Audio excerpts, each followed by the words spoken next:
Doctor Arpana Rawat YouTube channel पर आप सभी का एक बार फिर से स्वागत है। आज का यह वीडियो कक्षा 12 के लिए है और आज के इस वीडियो में आपके लिए हैं कवितावली और लक्ष्मण मूर्छा और राम का विलाप के प्रश्नों के उत्तर। ये रचनाएं हैं गोस्वामी तुलसीदास जी की। पहला प्रश्न है, कवितावली में उद्धृत छंदों के आधार पर स्पष्ट करें कि तुलसीदास को अपने युग की आर्थिक विषमता की अच्छी समझ है। इसका उत्तर है, तुलसीदास ने अपने युग की स्थिति को गहराई से देखा और अनुभव किया था।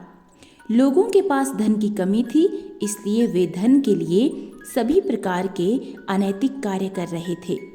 गरीबी से तंग आकर लोग अपने बच्चों तक को बेच रहे थे।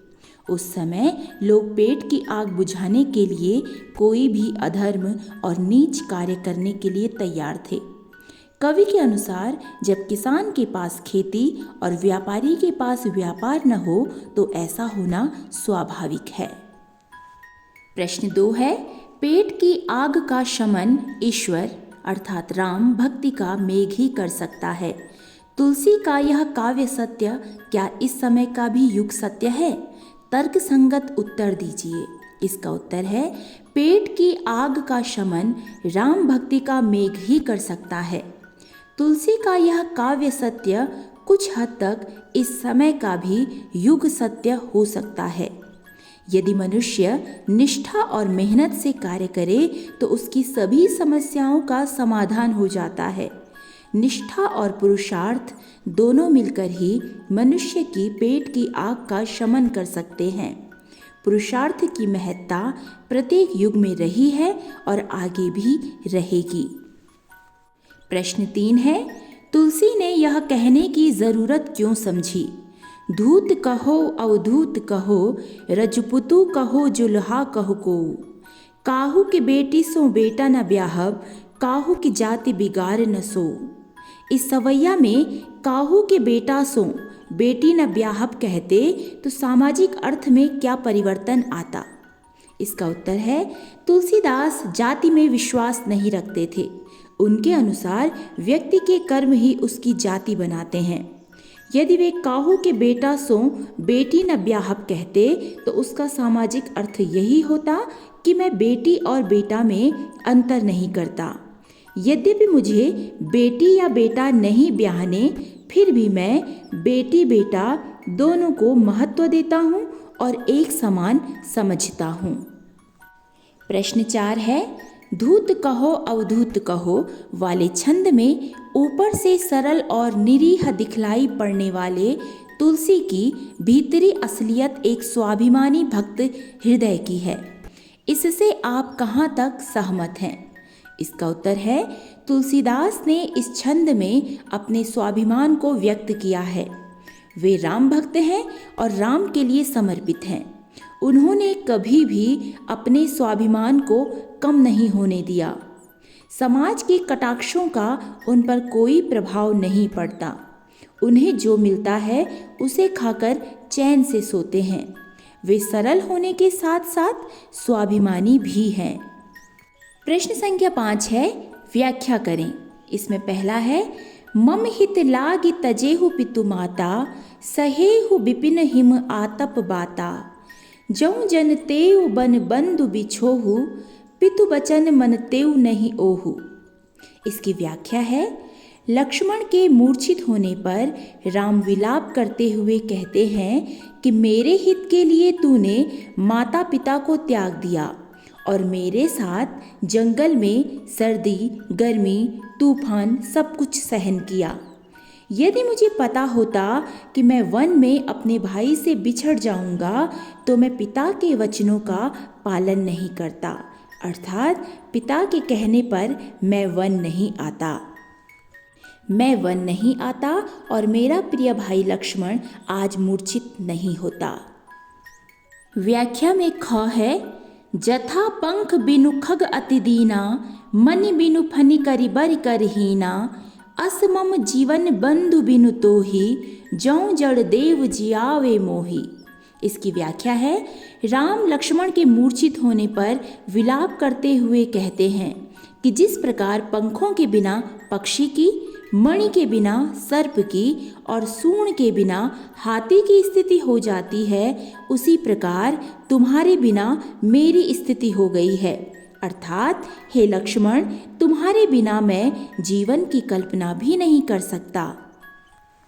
पक्षी पंखों के बिना नहीं रह सकता और जो नाग होता है वो मणि के बिना नहीं रह सकता, और उसी तरह हाथी भी सूंड के बिना नहीं रह सकता, वो अपने कोई भी कार्य नहीं कर सकते हैं।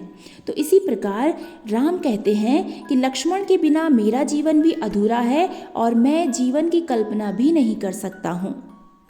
व्याख्या के लिए ग है, मांगे के खैबो मसीत को सोईबो, लेबो को एक न देबो को दो। इसकी व्याख्या है, तुलसीदास कहते हैं कि मैं मांग कर खाता हूँ और मस्त होकर सो जाता हूँ, मुझे किसी से कोई लेना देना नहीं है।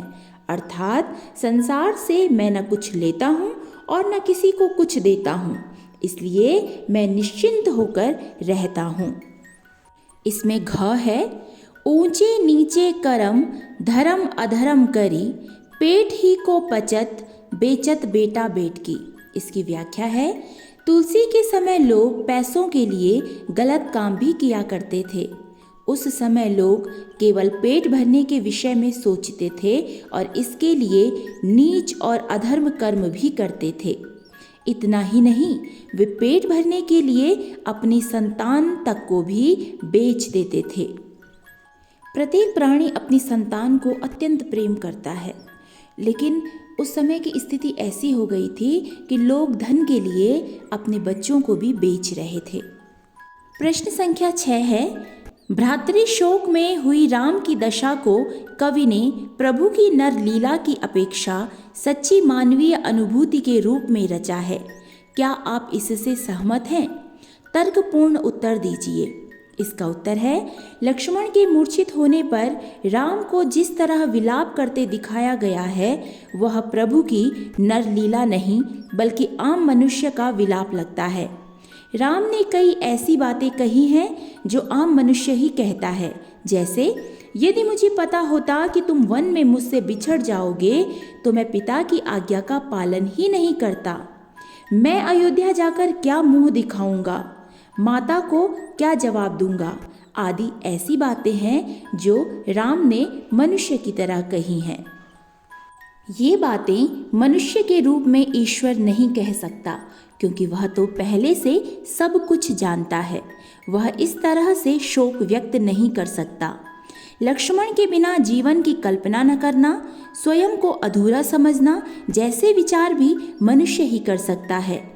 कवि ने राम को एक आम मनुष्य की तरह प्रलाप करते हुए दिखाया है। हम इस बात से सहमत हैं कि यह विलाप राम की ईश्वरीय लीला की अपेक्षा सच्ची मानवीय अनुभूति है। प्रश्न संख्या 7 है, शोकग्रस्त माहौल में हनुमान के अवतरण को करुण रस के बीच वीर रस का आविर्भाव क्यों कहा गया है? इसका उत्तर है, अपने भाई लक्ष्मण के वियोग में राम और संपूर्ण सेना करुणा में डूबी थी। राम अत्यंत दुखी थे और स्वयं को इसका दोषी समझ रहे थे। राम को रोते हुए देखकर संपूर्ण सेना व्याकुल हो गई थी। ऐसे समय में हनुमान वैद्य द्वारा बताई गई बूटी को लेकर पहुंच गए। हनुमान के आने से संपूर्ण सेना प्रसन्न हो गई कि अब लक्ष्मण की चेतना आ जाएगी। इसलिए कवि ने शोकग्रस्त माहौल में हनुमान के अवतरण को करुण रस के बीच वीर रस का आविर्भाव कहा है।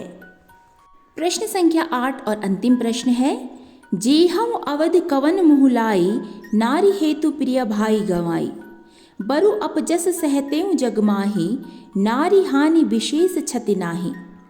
भाई के शोक में डूबे राम के इस प्रलाप वचन में स्त्री के प्रति कैसा सामाजिक दृष्टिकोण संभावित है? इसका उत्तर है, अपने भाई लक्ष्मण के मूर्छित होने के शोक में डूबे राम कहते हैं कि मैं अवध क्या मुंह लेकर जाऊंगा। वहां सब कहेंगे कि मैंने पत्नी के लिए भाई को गंवा दिया।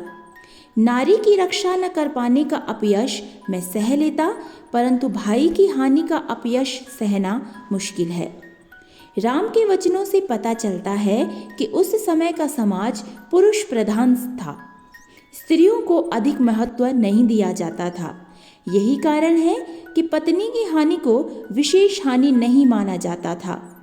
राम जैसा व्यक्तित्व भी समाज की चिंता कर रहा था कि लोग क्या कहेंगे कि मैंने पत्नी की रक्षा के लिए भाई को गंवा दिया। तो ये थे कवितावली और लक्ष्मण मूर्छा और राम का विलाप के प्रश्नों के उत्तर। यदि पाठ से संबंधित आपका कोई प्रश्न हो तो आप मुझे कमेंट में लिख सकते हैं। वीडियो में अंत तक बने रहने के लिए धन्यवाद।